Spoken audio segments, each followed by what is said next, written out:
Especially on social media, it's no question that designers put a big emphasis on visuals and aesthetics. While it's easier to market and catches people's attentions easier, a lot of the best practices that we know today are actually rooted in psychology. And it was in studying that and management at UC Irvine while interning at Merill-Lynch that our next guest decided that maybe working in business just wasn't for him. That was exactly that for me, where I tried my hand in finance and found out I did not like it. Very important, but it didn't spark any motivation or nothing like that. He solidified his move into design after enrolling in a bootcamp and landing his first position as a UX UI designer at Moola. Today, Justin works at Later as a UX designer on the mobile team, helping manage and create user experiences for both the company's iOS and Android apps. So tune in as we dive into the psychology behind user experiences on mobile apps with UX designer Justin Yang.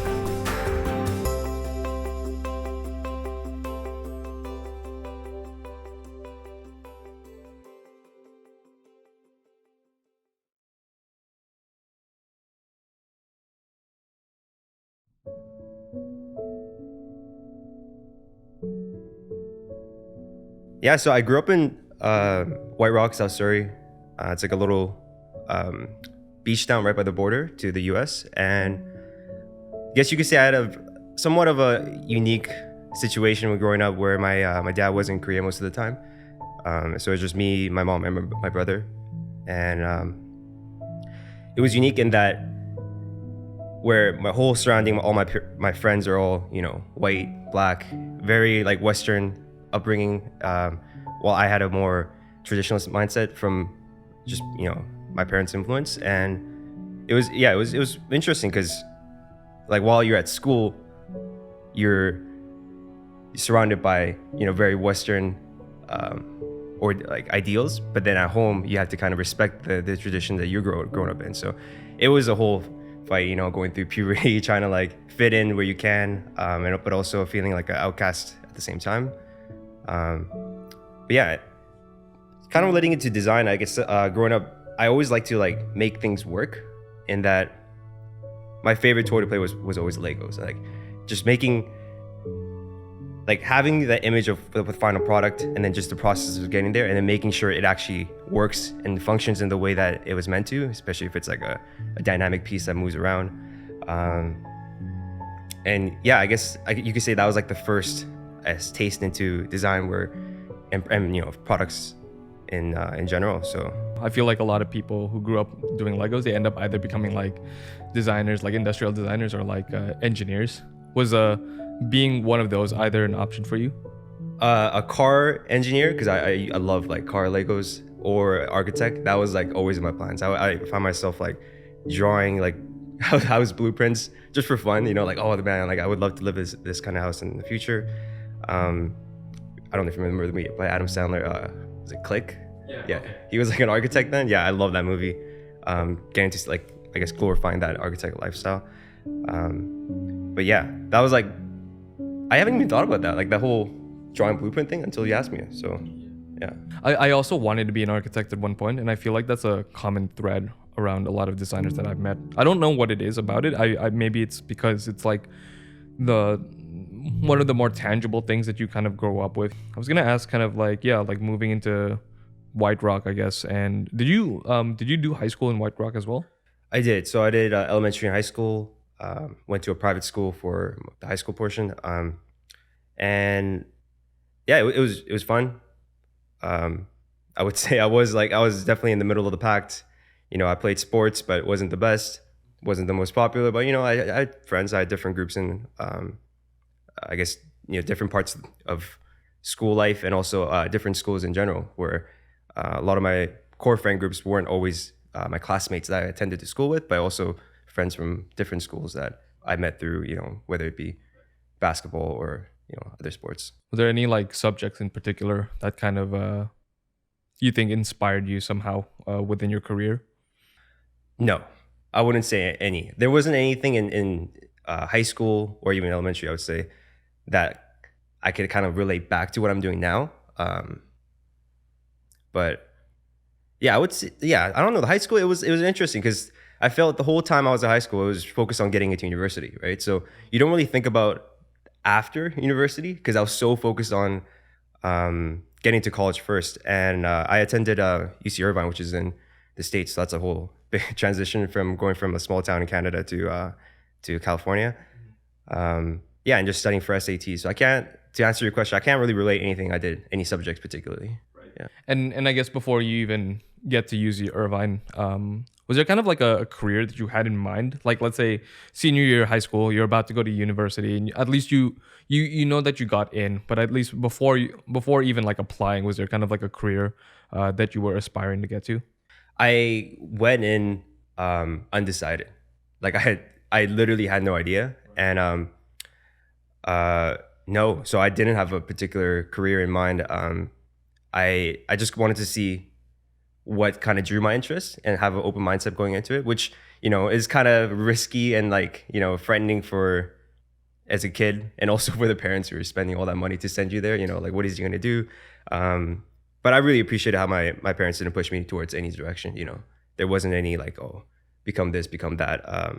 Were you at UC Irvine as an international student as well? I was, yeah. I was on the F1 visa. Yeah. So like, especially with me as well, when getting to UBC, it was just like, because I knew how expensive tuition was, and like just every year I felt like at least I would be guilty if I wasn't gonna commit to something. Obviously, I didn't end up doing mechanical engineering like I studied, but I like to imagine that it worked out. So when you went to UC Irvine, you end up going there undecided, as you said. Yeah. And then at some point you made the switch and you decided to target towards psychology. Mm-hmm. What was your mindset around that? I feel like the next question would be like, did I have any plans going to like as a psychologist or a psychiatrist? Absolutely not. I I got into it because I really enjoyed the classes, and I liked how it was basically putting a theory and standardizing what happens every day in human behavior. And that's what I really like, where you know certain things happen because of this reason. Like, you know, operant conditioning is a classic example that we learn. And you know, like if you do something good, I reward you. You're promoting that behavior more, right?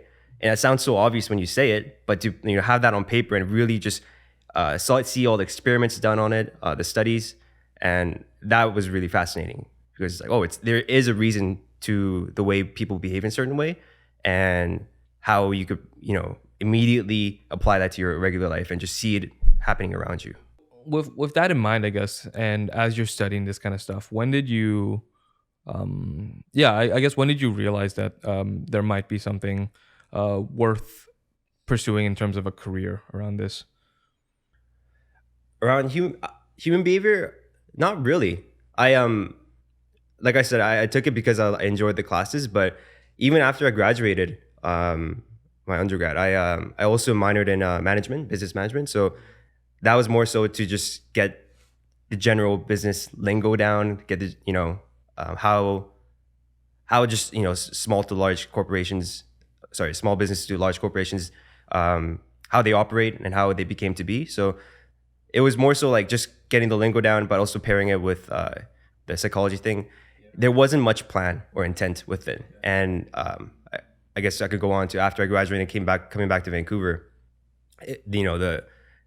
it wasn't like I had an immediate plan or immediate like focus on which career to follow. So I had to, figure that on my own. And then eventually that led me to BrainStation, which is where I started my design path. So I guess dialing it a little bit back, what I find interesting is kind of like this pairing between psychology and business. Where do you kind of see the similarities in those two? I think psychology, like the theories that you do learn in psychology, can be applied to any field and any just regular life as well. All the way from training your dog to, to sit for a treat, all the way to how can I impact, how can I get my customers to get through this checkout flow without any hiccups or feeling of uncertainty. So yeah, the theories that you do learn in psychology I'm like repeating myself, but yeah, it really does apply anywhere. And yeah, I will leave it at that. Because I know there's like some kind of theories that we use in design, like Gestalt's principles, kind of like around like proximity and like all of that kind of stuff. And I kind of just wonder if you've learned that stuff in psychology as well, like the more design specific ones. I'm not sure how many of those like principles and theories actually apply to like the work that we do. You do learn them.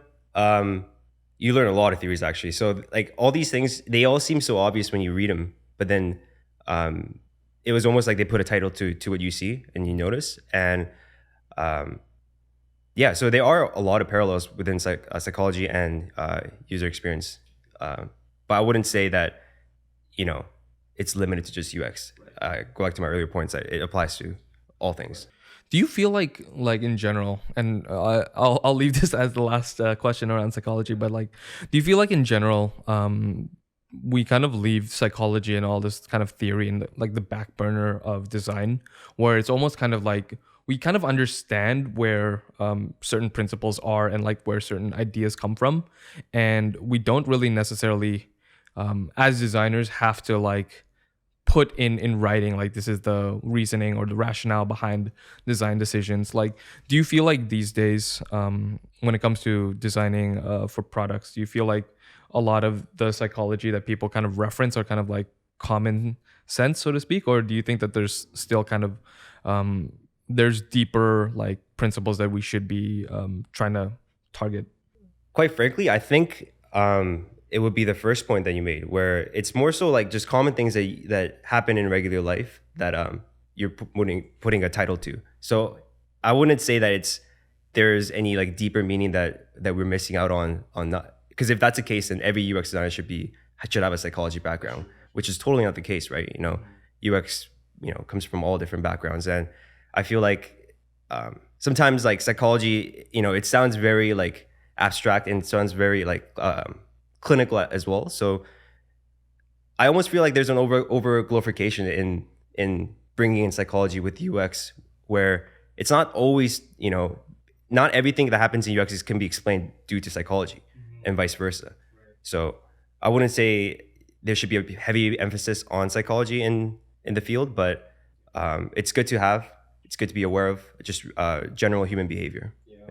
And I wonder, like, as technology advances and stuff like that, like how that plays an influence in the curriculum that people learn, especially like with the idea of like digital psychology. I think that would just be an interesting maybe course that designers could take. Yeah.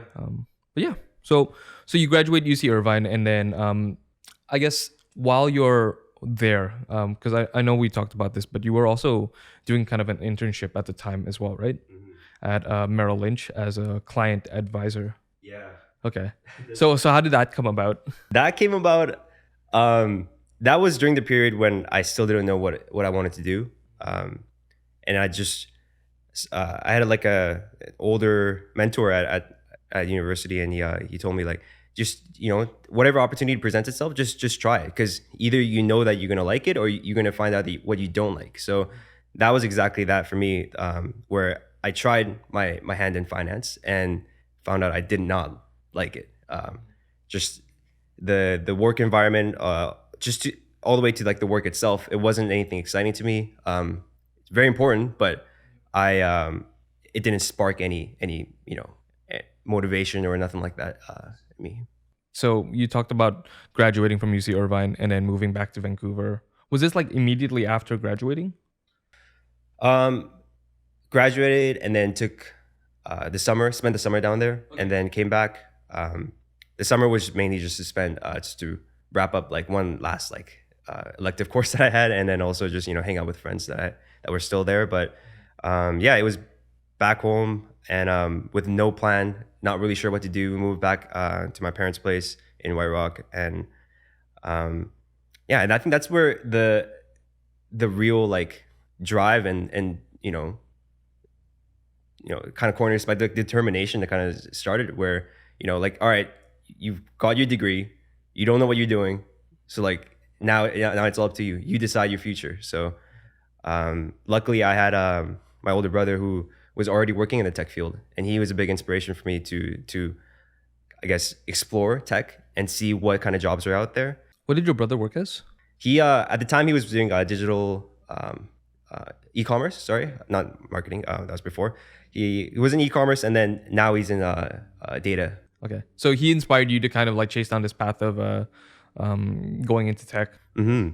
So this is where I had this preconceived notion that tech was only meant for tech savvy software developers, people that really understand how the newest tech works. And I'm like, I have no idea, like I just use my iPod, at the time iPod, my and my laptop. That's it. I don't know any coding. I watch YouTube. That's it. And through him, I learned that, you don't always have to have that set background of coding to get into tech. That's not the case at all. And that really opened my eyes to all right, so what's UI design about? What's UX about? What's analytics about? So yeah, that kind of just unlocked this whole industry in my brain, at least for me to break into, where I no longer had that fear where, hey, I'm bringing something to the table that, other people might have. So let's really just hone in on that and see what I can do. And then you decided to go to BrainStation as kind of like the next step in making that transition to tech. So what was that experience like for you? That was, it was really fun, actually. I really enjoyed BrainStation. I know, I'm sure a lot of the listeners here are bootcamp students. And I think with BrainStation, including a lot of students, including myself, where you go in thinking that, all right, once I finish this course, I'm gonna have a job in UX or whichever course you took, and it's gonna be all good. I'm gonna start my career. That was totally not the case. And while the school part was fun, the projects were fun, the classmates, it was all great. The fight's not over after you finish. You have to keep driving, keep working away at your skills, and that really taught me that you could take all the courses you want. You could take spend a lot of money on all these boot camps, online courses, certifications, but at the end of the day, you still need to practice and give it your own time and I guess master your skills on your own terms and not just rely on a course or certification to do that for you. So BrainStation, again, as a bootcamp course for many other fields in tech, including UI UX, what did you think was I guess both the selling point for you to go there, as well as kind of what allowed you to actually get your first job, outside of the bootcamp itself? Because you were talking about how doing the bootcamp itself is probably not gonna guarantee things for you, but it could definitely give you the foundation to build on. So yeah, back to those two questions about what were your expectations in the beginning, and what did you ultimately have to do to actually get your first job? Expectations was, like I said, to get that I was going to get a job right away. What I really had to do was, I think after finishing the course, it was 9-month period of unemployment, of just working away. And that's when I started freelancing. And I wouldn't even call it actual freelancing where you're getting, a lot of clients, but more so just helping out with friends' websites, small businesses that I thought could use help. Like a friend's restaurant website, we helped redesign, and as well as a development company, a small development company that needed better graphics and better layout for easier scrollability. And yeah, those little things, working on actual I guess projects that have impact on a certain person or business for that matter, that really gives you confidence in that, hey, this could probably work in a real company setting as well. So yeah, during those 9 months, it was just continuing working on my own freelance project as well as passion projects as well. And it's funny, another designer friend and I, we both really love coffee, so we worked on our own case study, designed our whole own little wireframe and a product called Joey, because coffee, cup of Joe. No way. Yeah, no way. So yeah, that was and it's like an e-commerce platform as well as a way to match your taste of coffee to the exact beans that you like. And yeah, we had so much fun doing that. And I think I learned more doing that than whatever I did in Brain Station, where your heart's really in it and you really want to bring the best experience to your fellow coffee drinkers. So going out to different coffee shops, doing getting qualitative data from baristas, coffee shop owners, the customers that were there. That was really eye opening, and that kind of empowered you that when when your heart's really into it, the satisfaction you get is immense. And I think that you try to always remember that as you're even today when you're doing your work.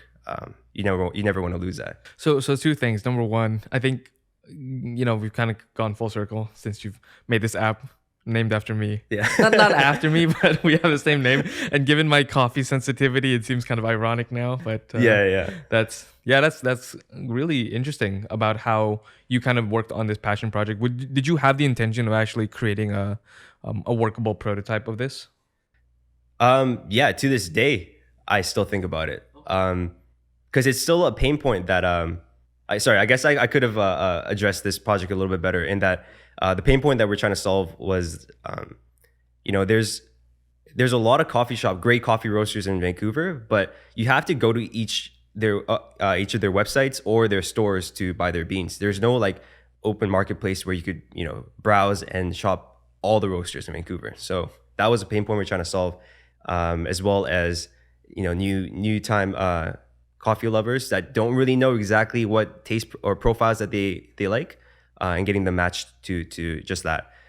I was just gonna ask a little bit more about that experience in general, because I guess like when you're out there and you're talking about doing qualitative analysis at coffee shops and to your own volition as well. Yeah. I'm kind of just curious about like what the plans were for that, and also how long were you working on this specific project? We worked on this for like I want to say 2.5 months. And talking about the qualitative, the data part. We wanted to really tackle like what it was like to roast your own beans and then sell on your own website versus how it would be selling it on a third party like marketplace, as well as the customers that were at the coffee shops. How do they look for beans? Like, what do they look for? Is it just the packaging that you like, or is it the exact profiles, tasting profiles that you're looking for? Things like that. And it's almost like when I think about this, it's like in order to actually get into that space and mindset in the first place, you have to have kind of like that. I wouldn't say it's industry specific, but you have to have like knowledge within that specific area to actually be able to execute on a project. Because I wouldn't know, for example, like the difference between profiles, or like what profiles are even like available to compare between. And I guess when I think about the project as a whole, it almost feels like, because you have all of these different storefronts that are selling different beans, they're not using the same kind of comparison chart to kind of like where you know how you can like go on the Apple website and you can compare between the different Macs, because they're all like within the same spec sheet, they have the same kind of features and stuff like that, and so you can actually compare between the two. But I guess in the coffee space that doesn't really exist, because everybody's kind of segmented into their own e-commerce. That's exactly it. Okay. Yeah. Wow. So going from this kind of 9-month kind of exploration on your own, just doing your own design stuff, when did you actually land your first job in design? It was it was like 9 months, 10 months until I actually got my first interview. Sorry, not interview. That was actually that employment, which was at Moola. And Moola is like a digital gift card / wallet app. And it wasn't even launched at that point. It was just an idea that the company had, and they hired me on as the UX UI designer to kind of lead the charge on the design front. And yeah, I mean, it was getting that first job. It was also a unique experience too, where I didn't apply because there weren't really a website that you could apply through. It was more so I got scouted out on LinkedIn, and the CFO that was working there at the time, his name is Alwyn. I still talk to him to this day. We had some mutual connections through LinkedIn, and I just saw that I was doing design and I wanted to just chat. And yeah, that's kind of like how that came to be. Yeah. And at the time, how big was this company? At the time, it was like less than 30. I want to say like, yeah, 22, 23. How big are they now? Do you know?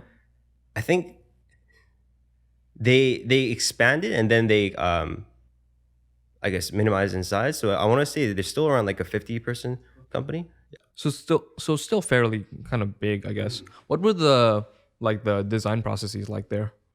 That first job, it was good and bad in that it was good where it was an open field. Like you take it however direction you wanted to, and it was also a company that wasn't really mature in its UX side. It more so just wanted a visual designer, but knew that UX was important, so brought me on for that. And yeah, it was cool that I had so much like power in how the design direction was taken, but also it was bad where there wasn't much structure. And as a new, first job, new designer coming into the industry, I feel like looking back, I think structure would have been nicer to have, where you have some parameters to work with, as opposed to having free will over everything. But it was still a good learning experience otherwise. Yeah. And I asked this question to Feb in a previous episode as well, because you guys work both on the mobile team at Later. So kind of when you were at Moola, and to my knowledge, Moola is also on mobile. It's also a mobile app, right? So did you have experience designing for mobile products before that? Joey, the the passion project that we did, that was a solely mobile product. So you kind of use that as a selling point to kind of sell yourself as a mobile designer, I guess. Yeah, and that wasn't intentional either. It wasn't like that. I wanted to solely focus on mobile. It just made more sense to me when tackling Joey and other projects that I worked on, where it was more geared towards users that were on the go, that needed something quick, and also just the level of interaction or touch points you have with your mobile phone, I think is a lot greater than the web. You're always on your phone, you always have it with you. So I think there was an advantage to that. So that's kind of like how I took it to that. It just naturally felt better for a mobile experience. Yes. Okay, so you were at Moola for like a year and a half, right? Mm-hmm. So what did you ultimately take away from that experience as a whole, and what do you think was like the biggest learning that you did while you were in that experience? So that's a good question, because it relates back to my point in doing those internships where you find out what you don't like, which is really important to you. I think I figured out that I don't like UI or the visual design portion of the product design process. Nothing against it, but just for me, I really enjoyed the strategy and the planning and the research part more so than the latter part, which is designing it into a visual format. So yeah, I wanted to find a job where I solely just focused on that, just the UX portion, and I could maybe just hand that off to a UI or product designer in this case. So it really let me focus on what the next step is going to be. Yeah. So when did you start, I guess, feeling like you were ready to leave? Once the alpha was launched of Moola, and our customer base was slowly growing, there was just too many other dependencies and priorities for the product, where at that point UX wasn't prioritized. So that's when I started to feel that, hey, I really like UX. I want to continue doing that, but I want to be at a company that is at the stage where they can prioritize it. Interesting. Yeah, because I think that's an interesting point, because I think a lot of people kind of go into design feeling like it's almost like a blank canvas, right? And you can you can try to create the most friendly user experience ever, but if you're not actually considering the stakeholders and the other parties involved in making the decisions on how a product interacts and stuff like that, then that ultimately becomes a harder discussion to have, especially when you don't have prioritized user experience at a company, right? Right. Exactly it. Mm-hmm. And I guess in that case, what drew you to Later at that point? I mean, Later I never even heard of until I started looking for new jobs. And what's it all comes full circle, where when I was at BrainStation, I was working on for the final project that you have to do for the course, and the target demographic I was helping were entrepreneurs and small businesses, and I I cold called Matt Smith. Matt Smith. Okay. Who was our, he's not with us anymore, but he was the co-founders of Later, and asking like, hey, can I interview you for like this project that I'm working on? And he replied, yeah, but it's just our schedules never aligned. And I still look at that LinkedIn message after I joined Later, and I was like, man, it's pretty funny how it all came full circle. Sorry, that's off on a tangent, but yeah, again with Later, I found it through job searching through LinkedIn. Saw that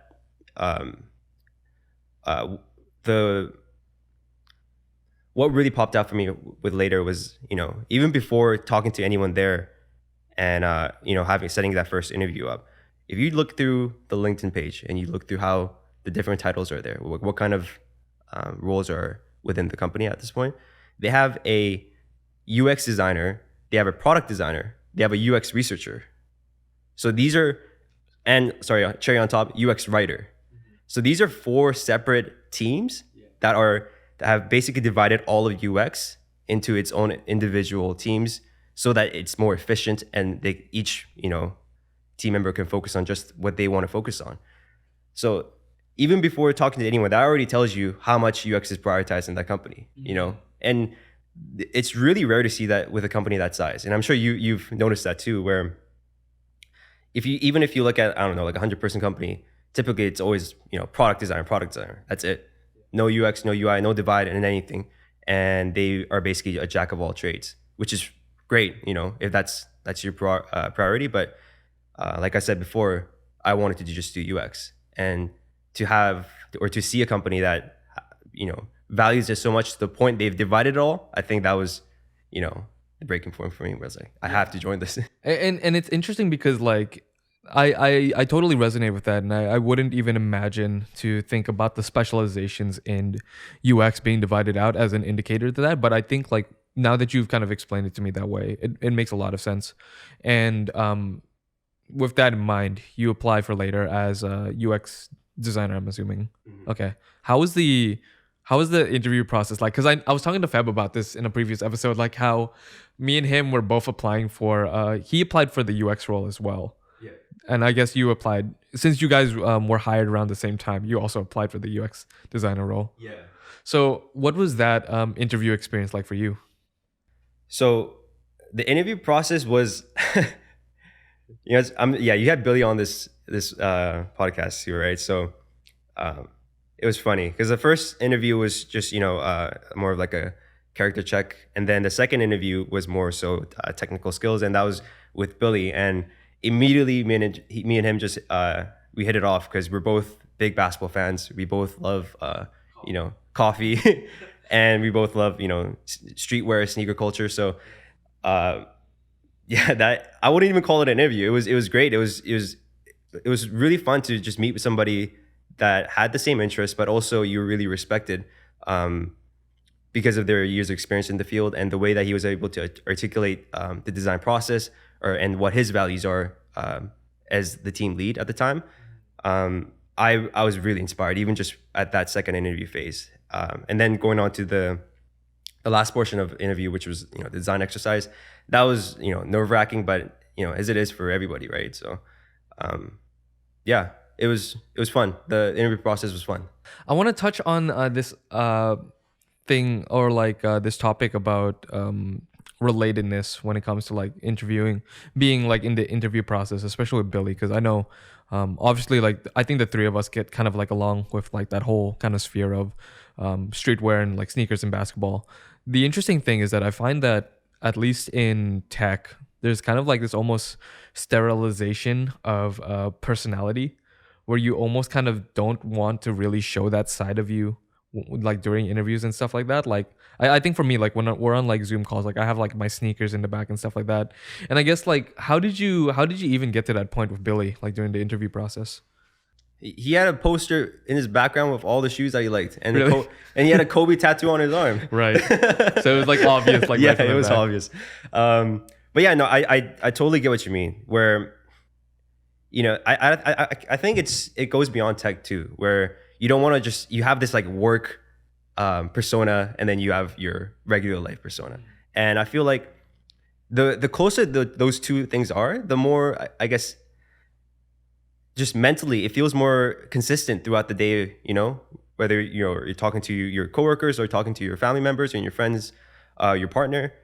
I really value that part where I can truly be myself at the company that I work at and talk about the stuff that I like, the stuff that I'm passionate about, and not be, looked a certain way or be categorized in a certain way. And I think I really hope that a lot of other designers out there, and anybody in general really, can feel the same way as well. And it's going to that direction too, especially like working from home. It's hard to like put on this work facade when you're at home all the time, right? And yeah, I think it's a good thing. Back in the day, I think when people were still using kind of like Zoom backgrounds, I think it's kind of simmered down. I feel like people have a little bit more of personality showing through their stuff, but Zoom backgrounds used to be the way that people would kind of be able to show their a little bit of their personality. And I think what's interesting to this point about remote work as well, right? It's kind of like just even like the space that you decorate around and stuff like that. It can help people also kind of just feel comfortable and a little bit just more genuine. And I like what you were talking about, like not having to put on kind of like a facade in front of like your family and friends compared to like where you work. And I think that's one of the beauties of Later, really, is that we just have so many diverse people with diverse interests, and like they don't ever tell us to like, hey, don't like show this side of you or anything like that. So yeah. And I would say you yourself, you do a really good job of that. We're, the phrase like, you're so unforgivingly you. Yeah.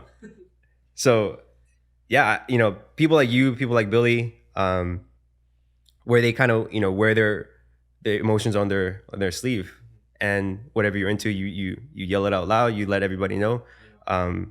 It's really cool to see, because then you get to see, the other side of the people that you are interacting with, like what their interests are, right? Like, so, hey, I'm into this. And like, oh, me too, or like, hey, I like, mountain biking, And it's good for socializing, especially like in remote world, right? Where the only time you ever really see people on camera is through Zoom. And, yeah. Are you really going to be talking about, design and work, like your entire workday? Like, no.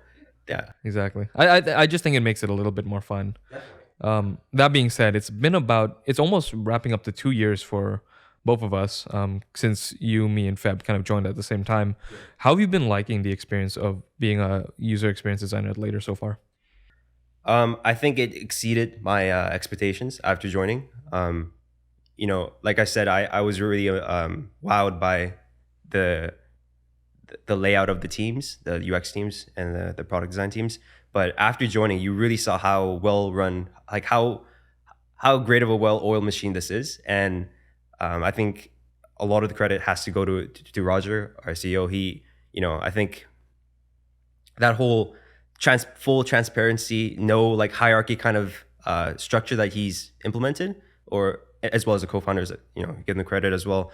I think, yeah, all that together, it's been like, I brag to everybody where I work. I'm like, where do you work? I work at Later. We do this. I'm so proud of, the work we've done, the people that we help. And yeah, and I don't say this lightly. I'm not even trying to like suck up. I really, really enjoy working at Later and the people that I see every day. Yeah. I feel the same thing as well. And it's kind of hard, especially like when you have friends who are like not as, I'm not gonna say, I feel like everybody who has a job even to this day is like just fortunate in general, but even to just people working at like other companies as well, it does really feel like we're just sucking up. But it's like, it's hard to lie about it in a way. Yeah. And I think like even just through Instagram and stuff like that, like it's hard not to share like the kind of stuff that we work on, yeah, and like the fun that we have. Yeah. I have friends like, do you work at a cult or something? Like, why do you like? I have friends who are like, are you even working? Like, what do you? Yeah, always, what are you guys right? Doing? It's like, are you hiking today with your like coworkers? I'm like, yeah, we had like a product team social where we were like doing cocktail classes at 9 a.m. Yeah. Like drinking gin and tonics at like 9 in the morning. Yeah, that's funny. So you're at Later as a user experience designer specifically for the mobile team, where similar to Feb, you're also the only designer responsible for UX on that side of things. Yeah. What would you say are like your daily activities as a designer? So being on the mobile team, I think what's unique is that there's two dev teams that you have to interact with. Yeah. So iOS and Android, and the day to day I think differs from the web teams where the two platforms, iOS and Android, they are at different stages. So it's not like you ship one feature out and it applies to all platforms. You have to really make sure that it's meant for one and then the other one is meant for the other. And so yeah, it's a lot of communicating.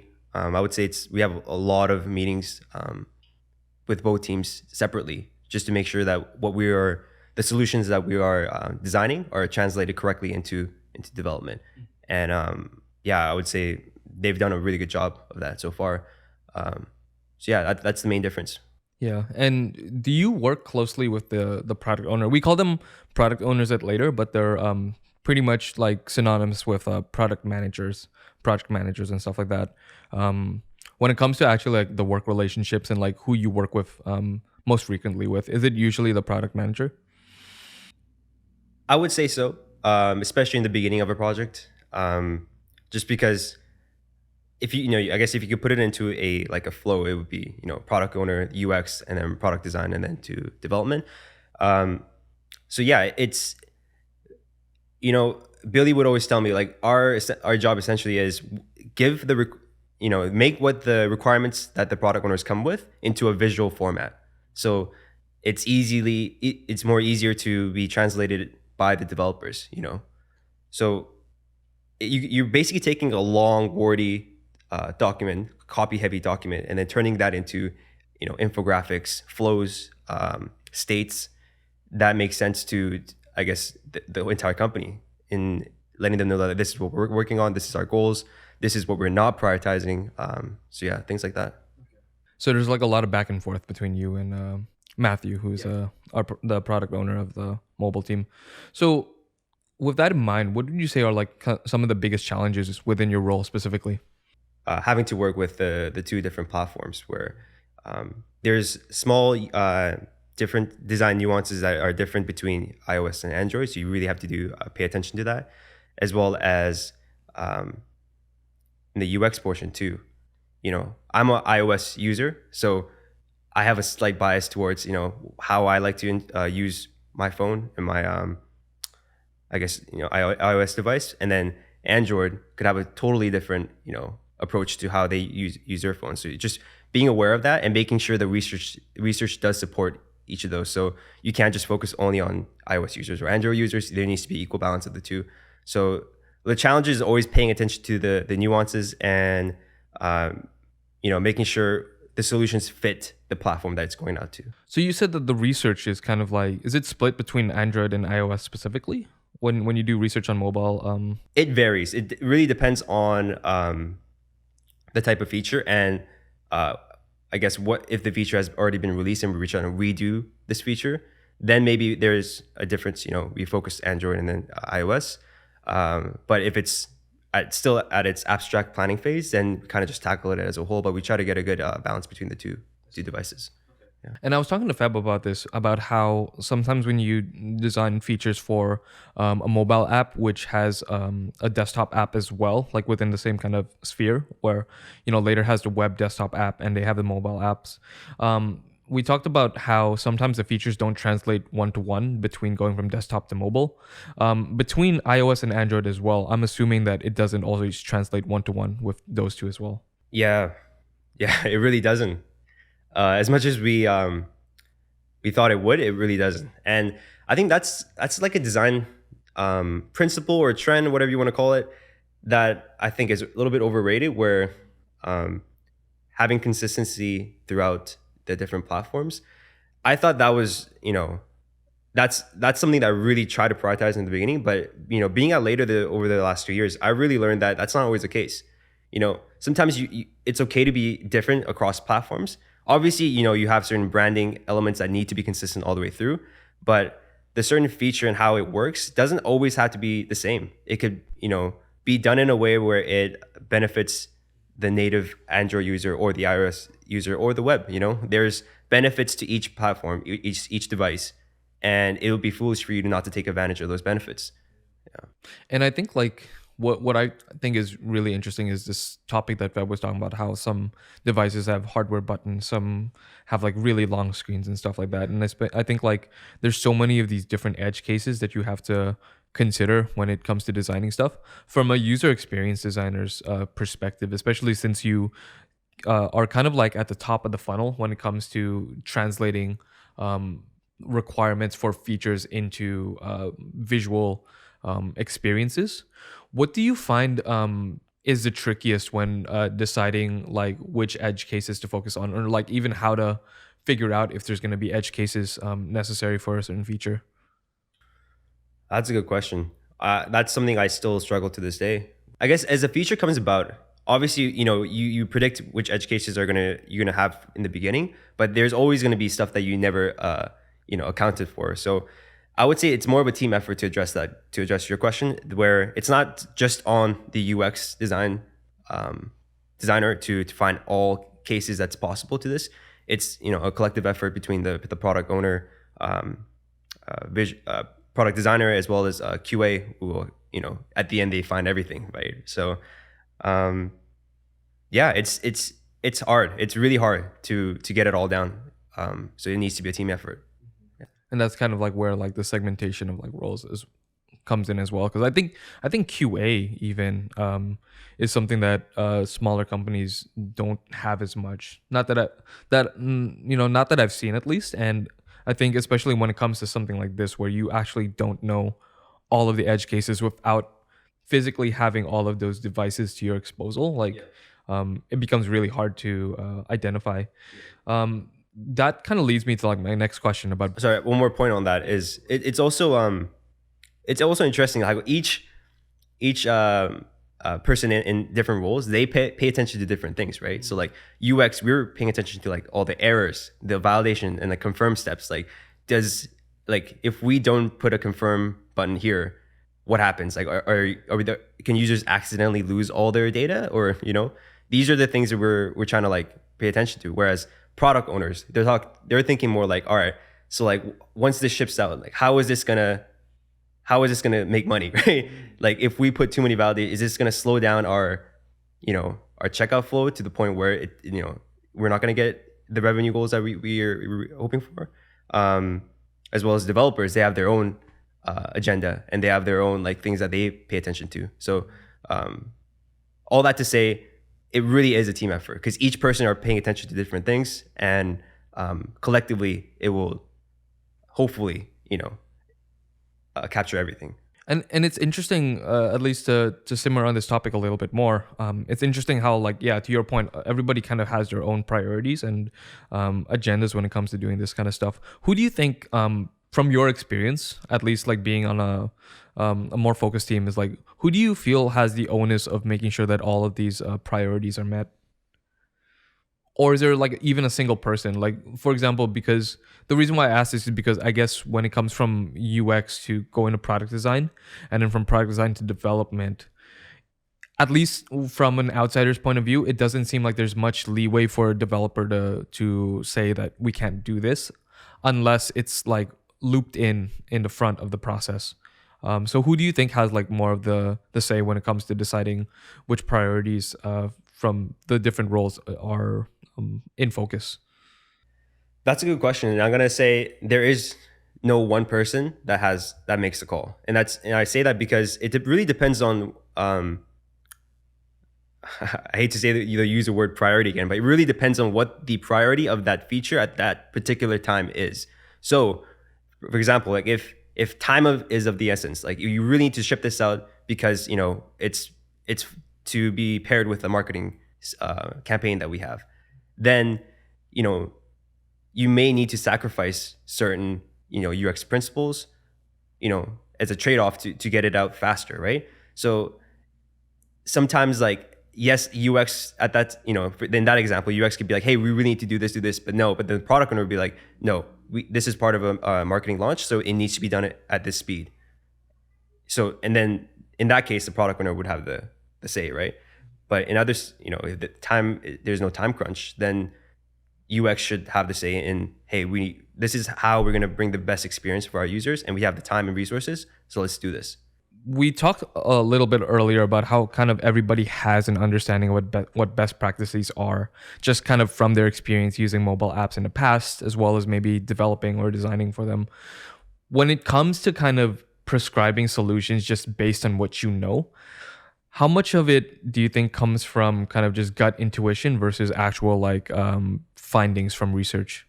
I think during the first pass of anything, all you can rely on really is your gut intuition, assuming that there is no preliminary data to work with. So I think that's inevitable with any designer, and it doesn't really dictate like if you're a good or bad designer and how close your intuition was to the final result. It's just a starting point. It's not good or it's not bad. But the thing about product design is that we need to have research there to, now that you have a starting point, now what's the next step? The next step is still in the dark until you do research, because that divulges so much information on where to take it. It could even, result in you not following through with that feature. You could just be like, all right, they don't need it. Forget it, scrap it. Next, So I think, intuition the use of intuition is inevitable, but research is always required, I think. Yeah. And I think like what I'm kind of imagining in my head is like, say you're designing for a certain task to be done. Users might actually end up doing that task in a different way, or they actually want to do the task in a different way as well. And what I find for mobile is that it's quite hard to figure out like what users are thinking, because you don't see where the mouse is moving. You see where the taps are happening, but you can't really track like where they're scrolling in a page, where they're like where their cursor is going to and stuff like that. When it comes to like recording and like looking at like user flows and studying them from the mobile app, what do you think are like the most important things to look at compared to like a desktop where you could rely on like a heat map or like just like user stories and stuff like that? I think an aspect, speed, like the velocity of how quickly they get through the flow is important. I always relate to being mobile to being on the go, to where you might not be in the most ideal setting when you're completing a certain task, or it could be on the SkyTrain, it could be on a bus. It needs to be quick glance and speed. So how quickly you go through things is very important to me. And also readability, where because screen real estate, it's so small on mobile compared to the desktop that everything has to be really visible. And you can't try to cram in too much information onto one thing hoping that users will read it, because ultimately nobody really reads. They just read the highlighted text, like, is it confirm or is it cancel? I mean, that's just like something I've been struggling with recently. Yeah, it's off topic, but yeah. So those two things I think are a little bit more prioritized, and something I pay attention to a little bit more, I would assume, compared to the web. Yeah. And I guess when it comes to like identifying whether or not users actually getting an intentional error, more specifically like they're actually don't know what they're doing and accidentally just tapping something, right? Because that happens to everyone. Like we just accidentally tap things. Yeah. Do you think that designing for mobile experiences in general just kind of gets you in the mindset that the tolerance for error is just a lot higher, just because people accidentally tap things all the time? Yes and no. So I get what you mean with the screen size thing, where element like the things that you interact with has to be at the size of your thumb, that you can aim and hit and be accurate of hitting and not miss and hit something else. But at the same time, you got to think on the web.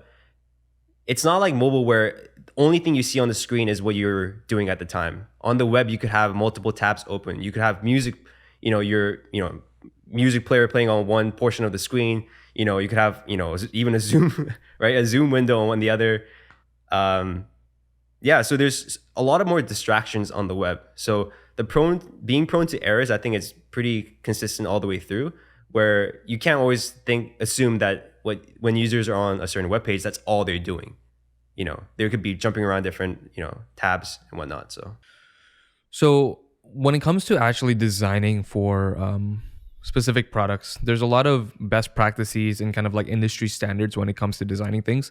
And I think that's because mainly a lot of UX and psychology to that point are kind of like already founded or already have like a foundation within the field. So it's not like you have to go in um, thinking of psychology as the first thing that comes to your head when you're designing something. So ultimately, where do you think psychology and best practices play a role in your job today? So I think psychology was human behavior psychology. I think it was a big part of in coming up with the whole idea and concept of UX, in its early stages, where it really did help explain a lot of the behaviors that humans did and like the way that we interact socially. So it would be used more, in the building up UX, but now that it's already an established industry and a practice that most tech companies use, I don't think there's a big need to really pay attention to psychology like all that much. Like you never really justify how you solve a problem based on a theory, like it's not because like, I'm going to do this feature a certain way because of this theory that was made up centuries ago, like it's a good way to start thinking about the problem, but it's never the all be it all reason you should do something. So, it's not like you have to write it down and be like, I'm doing this because of Maslow's hierarchy of needs, exactly, or something like that. Yeah. So, I mean, I think the whole psychology and design relationship is, it was really important, but now I think it's not as important. It's kind of commonplace because I think, to your point, we were kind of talking about this on the side. It's not like people come up with new like psychology like studies or things that necessarily translate. But I do want to kind of just say that even though like new theories and stuff don't really come out, there's still always studies. I think as humans evolve, like those kind of become more prevalent. Maybe we're just at a time right now where we haven't evolved enough for us to actually see like a noticeable change. Yeah. And it might shift once, once we do everything on mobile phones, or like even with like VR and like AR, all these other kind of technologies. Right. That would be the part of psychology that should be more prioritized. In fact, that's a good point, where, as new technology comes out, like how people today, begin to learn how they use a certain tech. I think that should be, there should be studies on that we should pay attention to as UX designers, more so than previous theories that's already been established for years and years and years, right? So, it's an interesting concept where like a psych degree isn't really like, you're not learning immediately impactful things on today's tech, right? You're not learning anything like directly applicable, I would say. And what's interesting is like I know that a lot of kids these days are kind of growing up within like the mobile era, where their first interaction is with a mobile phone, whereas probably for like people like you and me who kind of grew up like around desktops where mobile phones weren't like the biggest they weren't the most accessible device as well. Like I can't help but feel like we kind of come in with like a different mindset when it comes to approaching tasks to do. Like I still feel a lot more comfortable doing stuff on my desktop, just because I feel like I have a lot more control, and it's a lot more native to me. And I think like where psychology could play a role in is like kind of like how do people who grew up within like the mobile era think about performing certain tasks and stuff like that. Yeah, I think another interesting way to think about it is not so much just the platforms that you prefer and the reasons why, but also the social part, where social media, social network, like those are things that didn't exist when these theories were birthed. So how does it feel to get a bunch of likes, this gratification, and then how does it feel to get hate, negative comments? These are things that I'm sure in clinical studies there are already a lot of research being done in that, but not to a degree where it relates immediately into UX design. So, the form of gratification is different. Like they would talk about gratification in general, but like I can't tell you what would give you the same kind of gratification as like number of likes versus like one DM or something like that, right? Yeah. And that's something that's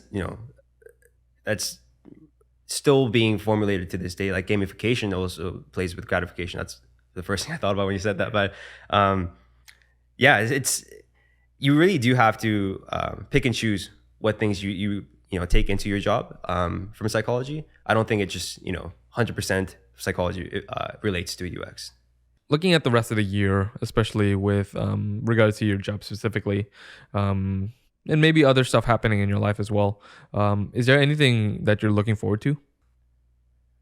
Getting more experience in mentoring. And I'm still relatively new in the industry as well. I've been working like almost close to 4 years, but I haven't really gotten a chance to grow, mentor someone that was in my shoes when I was in Brain Station, or even before I was in Brain Station. So any mentoring experience or guidance I can have, or make that kind of connection with somebody, I think is something that I'd be aiming for. Yeah. Honestly, this has been like a super insightful episode. I feel like I learned something new from every person that comes on. So yeah, super glad that you took the time to come on and talk about your experiences. Oh, well, thank you for having me on. This was nerve-wracking, but I'm glad I'm glad we got it done. Yeah. It'll be a good episode. Yeah. Thank you.